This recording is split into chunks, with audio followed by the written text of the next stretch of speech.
What's up guys, Elfis here, and today we're going to be doing another versus. This time it's going to be Blood Hunter versus Lord Salforis, and this is going to be where I put them 1v1 solo mid against each other, and I'm going to tell you who's going to win, why they're going to win, and what the loser should be doing. Alright, let's jump into this. Okay, well first of all, who's going to win? Well, it's slightly arguable because some people actually consider Salforis a counter to Blood Hunter, and I see their reasoning to it, but I think they're wrong. I think Blood Hunter will win this matchup fairly easily, actually, and I'll tell you why. First of all, for a couple reasons.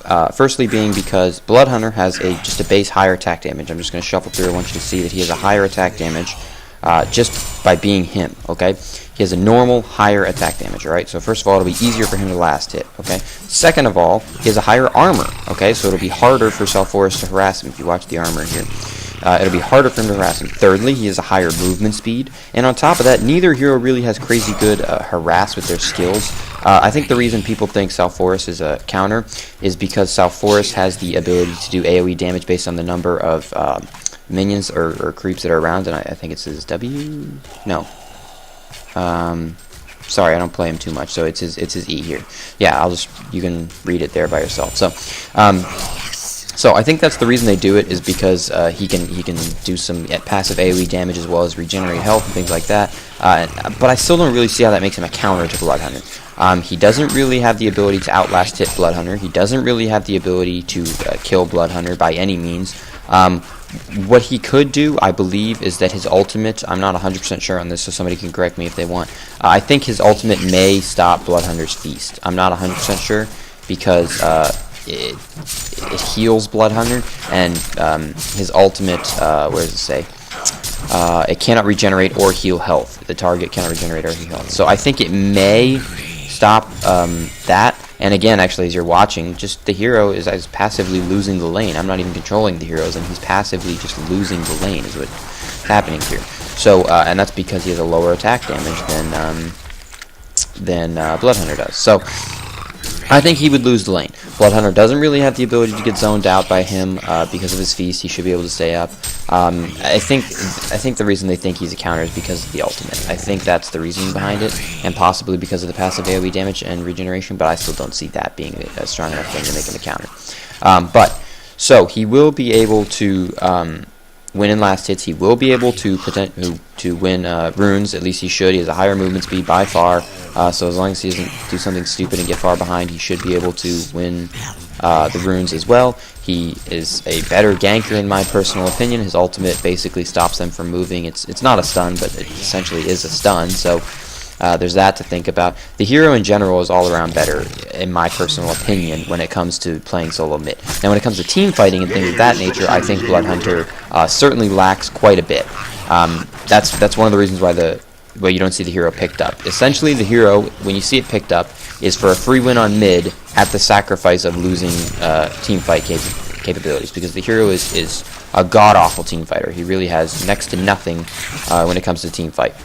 Now, he does have the ability to kind of tank a fair amount of damage, because as long as you're getting kills, he'll keep regenerating, but I don't think that's quite enough to warrant him being a team fight presence. He has no AoE damage. He does have that significant stun, which, as anybody who plays against the Blood Hunter knows, is really, really, really annoying, especially depending on the certain hero you're playing. But I do not think that warrants him being able to have a team fight presence.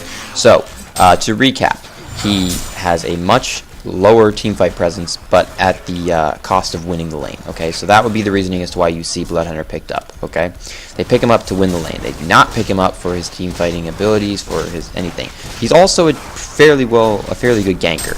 Is another thing that I didn't mention. He ganks fairly well for all things considered. His abilities are nicely attuned to be a ganker in that sense.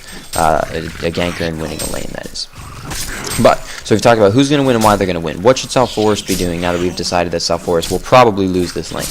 Okay, so what should he be doing? Well, Salforis, A, can still gank. B, he can still go for runes as long as he, pushes the lanes up and, gets an advantage on them. He's not going to win a flat-out race to the runes. There's no reason he should anyways. Unless Blood Hunter makes some kind of idiotic mistake.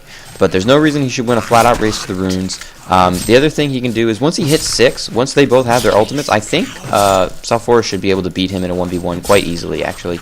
I don't see any reason Salforis should lose. So, there's that fight as well. His ultimate, Thunderbringer's ultimate, really doesn't do a lot of damage unless you move. So it's meant to be holding you in place, but as Salforis, if you're going to stand and fight anyways, then that's really what you want. So it doesn't matter to you.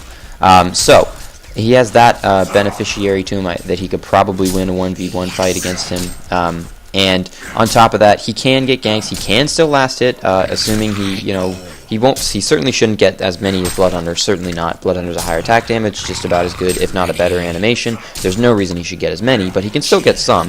He's certainly not, shit out of luck in that sense. And then finally, he can also gank. He can gank quite effectively. Again, I don't think he can gank quite as effectively as Bloodhunter, but that doesn't make him useless at ganking either. So they both have their roles. And not only that, Salforis, he'll scale well, scale much better than Bloodhunter will in the teamfight area. So there's that aspect to look at. So thank you guys for watching. If you have any questions, concerns, requests, anything of that sort, feel free to let me know. Post in the comments section below. Inbox me, whatever you see fit, whatever you desire, whatever is your method of choice. Once again, thank you for watching. Hope you guys learned something, and I will talk to you guys later. GG, well played, guys. Elfis out.